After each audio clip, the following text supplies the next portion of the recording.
अस्सलाम वालेकुम वरहमतुल्लाहि वबरकातुहू। दोस्तों आऊं यानी सन अब्बासी आहियां। जेकर मुंहिंजो चैनल पहिरियों दफ़ो ॾिसी ऐं ॿुधी रहिया आहियो त बराए महिरबानी मुंहिंजे चैनल खे सब्सक्राइब कंदा, बेल आइकन खे क्लिक कंदा। जेकॾहिं मुंहिंजी ऑडियो पसंदि अचे त उनखे लाइक कंदा ऐं कमेंट बॉक्स में पंहिंजी राय खां आगाह कंदा। किताब जो नालो आहे लोक कहाणियूं, जिल्द टियों, परियुनि, देवनि, जादूगरनि, ॾाइणियुनि ऐं नजूमियुनि जूं ॻाल्हियूं। मुरतब डॉक्टर नबी बख्श खान बलोच, छपाईंदड़ सिंधी अदबी बोर्ड जाम शोरो सिंध, छापो 5 जनवरी 2014 ईस्वी। हीअ ॻाल्हि उत्तर ताल के मीरो ख़ान मां ग़ुलाम कादर खां मिली। कहाणी आहे सौज़ान परी। हिकिड़ो बादशाह जंहिंखे औलाद थींदो ई कोन हो, जंहिं लाइ हिन 7 शादियूं कयूं। नेठि पोईं ज़ाल मां हिनखे हिकिड़ी न्याणी ॼाई। बादशाह ख़ुदा जा लख लख शुकराना कया ऐं ॾाढा शादमाना ऐं ख़ैर ख़ैरातूं कयूं। शहज़ादी अॼु नंढी सुभाणे वॾी, नेठि अची जवान थी। हिकिड़ी राति शहज़ादी पंहिंजे 7 माड़ ते वेठे कुदरत जा लकाव ॾिठा त ओचितो आसमान में शाह ऐं चिमकाट ॾिसण में आयुसि। शहज़ादी ॾाढी हैरान थी, छो जो उहो शवाह वधंदो ॾांहुंसि पिए आयो। सो डप में वीचारी बेहोश थी वई। घड़ीअ खन खां पोइ जॾहिं होश आयुसि त ॾिसे त सुभान अल्लाह, हिकिड़ो तमामु सुहिणो कंगण संदसि भरिसां पियो चमके। शहज़ादी यकदमि कंगण खयों ऐं सिधी पंहिंजे पीउ वटि आई ऐं हिनखे समूरो अहवालु ॿुधाए अंगल कयईं त अहिड़ो ॿियो बि कंगण मूंखे ठहिराए ॾियो। शहज़ादीअ जो उहो अंगल ॿुधी बादशाह वीचार में पइजी वियो ऐं पंहिंजा वज़ीर ऐं उमरा घुराए उन्हनि खे उहो कंगण ॾेखारे चयईं त हिकदमि अहिड़ो ॿियो बि कंगण पैदा करियो।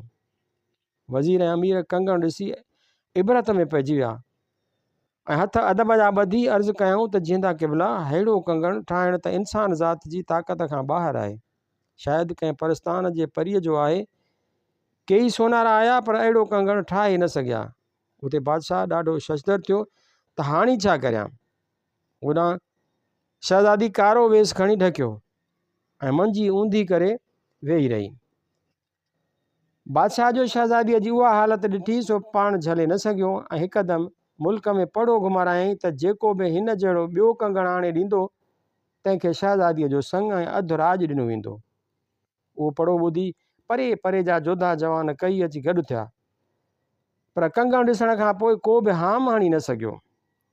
उते बहमण नाले हिकिड़ो छोकिरो आयो जंहिं कंगण आणण जो अंजाम कयो, जंहिं ते बादशाह ॾाढो ख़ुशि थियो ऐं खेसि उहो कंगण घोड़ो ऐं नाणे जी खुर्ज़ीन ॾेई रवानो कयो। हलंदे वक़्तु बहमण बादशाह खे चयो त जीअंदा क़िबला, 1 वरियो मुंहिंजो इंतज़ारु कजो। आउं उन अरसे में उमेद त कामयाबीअ सां मोटी ईंदुसि। ईअं चई सफ़र ते रवानो थियो। हलंदे हलंदे कुझु ॾींहंनि खां पोइ बहमण हिकिड़े झंग में वञी पहुतो जिते राति पइजी वियसि। सो घोड़े तां लही उनखे दस्ती हणी हिकिड़े वण ते चढ़ी चौधारी निहारणु लॻो। परे खां हिनखे का रोशनाई ॾिसण में आई। सो सम्झाई त का पहर आहे। पोइ यकदमि वण तां लही घोड़े ते चढ़ी सायत खन में अची उते पहुतो। छा ॾिसे त मार हिकिड़ो आदोती देव आहे जंहिंजूं लाटूं आसमान सां थियूं लॻनि ऐं मथसि ड्रभ ॼमी विया आहिनि ऐं संदसि अखियूं लाट जियां पयूं ॿरनि। हीअ ईंदे शर्त मामा मामा करे वञी पेरनि ते किरसि। देव छिरक भरे उथियो ऐं चयाईंसि त जेकॾहिं मामा मामा न करीं हा त सिरह जेॾा दाणा करे छॾियईं हा। ॿुधाए त तुंहिंजो हिते देवनि जे मुल्क में अचणु कीअं थियो। हिन कंगण कढी देव खे ॾेखारियो ऐं समूरी ॻाल्हि करे ॿुधायईंसि। देव कंगण ॾिसी थधो साहु खणी चयो त भाउ, इहो कंगण त बलकना तोश देव जी धीअ सौज़ा परीअ जो आहे, जंहिंजे सौज़ में मूंखे कई वरिया थी विया आहिनि ऐं मथां ड्रभ ॼमी विया अथमि। असां देव बि ओॾां वञण जी हाम नथा हणूं। तूं त आदमज़ाद आहीं। मोट पुठिते छो पंहिंजे जवानीअ तां ततो आहीं। हीअ पंहिंजी ॻाल्हि हितां न लथो ऐं खांसि ॾसु पुछियो, जंहिं ते देव खेसि चयो त हितां हिकिड़ी मंज़िल ते मुंहिंजो वॾो भाउ वेठो अथई, उनखां तोखे पूरो पतो ॾसु मिली पवंदो। ईअं चई बहमण खे हिकिड़ी टोपी ॾिनई ऐं चयईं त जॾहिं बि उहा टोपी पाईंदे त जिन भूत या देव परी तोखे ॾिसी कोन सघंदो, पर तूं सभिनी खे पियो ॾिसंदे। आख़िर हिन खां मोकिलाए बहमण वञी हुनजे वॾे भाउ वटि पहुतो। हीअ उनखे बि साॻीअ तरह मामा मामा करे वञी पेरनि ते किरियो। देव दाणा करे उथियो ऐं चयाईंसि त जे मामा मामा न करी हा त सिर जहिड़ा दाणा करे छॾियईं हा।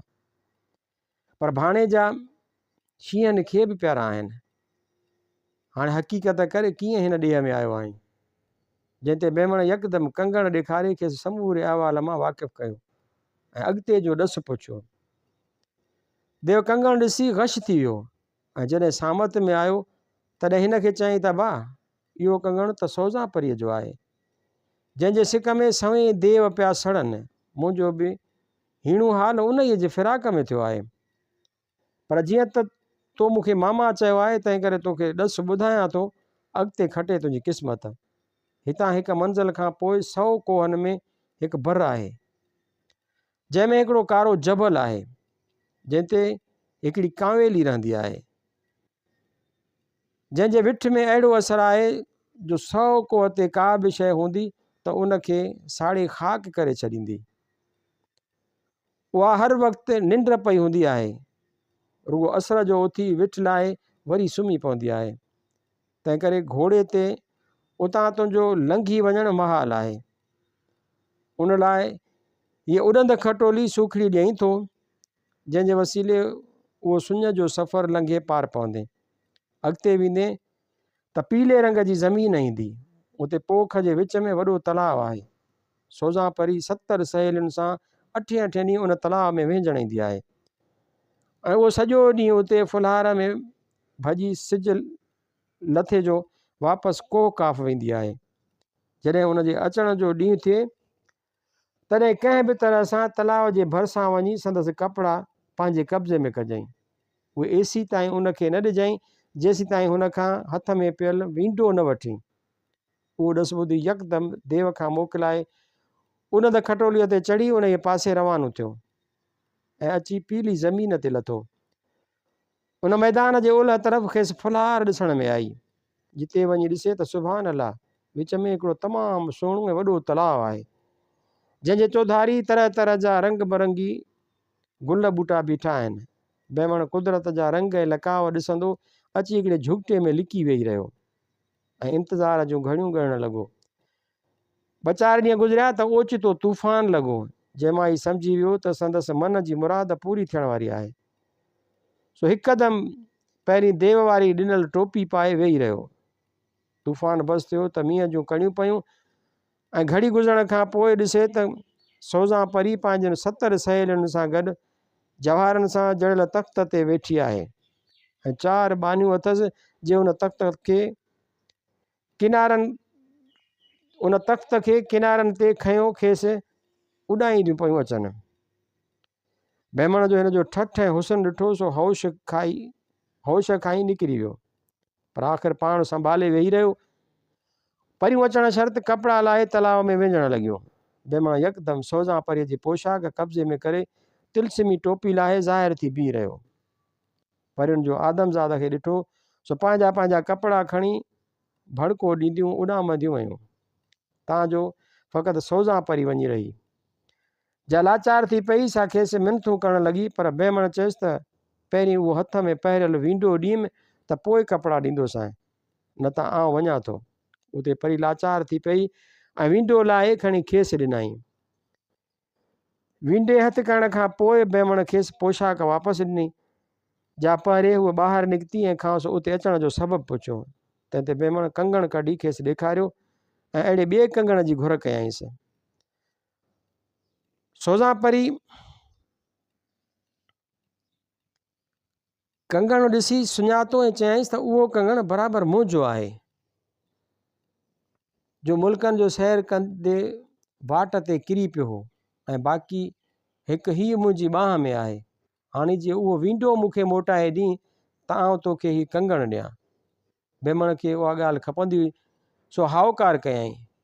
पोइ सोज़ा परी खेसि कंगण लाहे संदसि हवाले कयो, छो त वींडे जे ॾियण करे संदसि कब्ज़े में हुई। कंगण हथ करे बेमण ॾाढो ख़ुशि थियो ऐं खेसि वींडो ॾेई खेसि आज़ादु करे छॾियईंसि। सोज़ा परीअ खे जो वींडो मिलियो सो पलक में हिन जे नज़र खां ग़ाइबु थी वई। उते बेमण जो ॾिनल वक़्त में बि के थोरा ॾींहं अची रहिया हुआ, सो हिकदमि उॾंद खटोली ते चढ़ी वतन वरियो। वाट ते जबलनि झंगलनि ऐं मुल्कनि जे मथां उॾामंदो उॾामंदो अची पंहिंजे वतन पहुतो।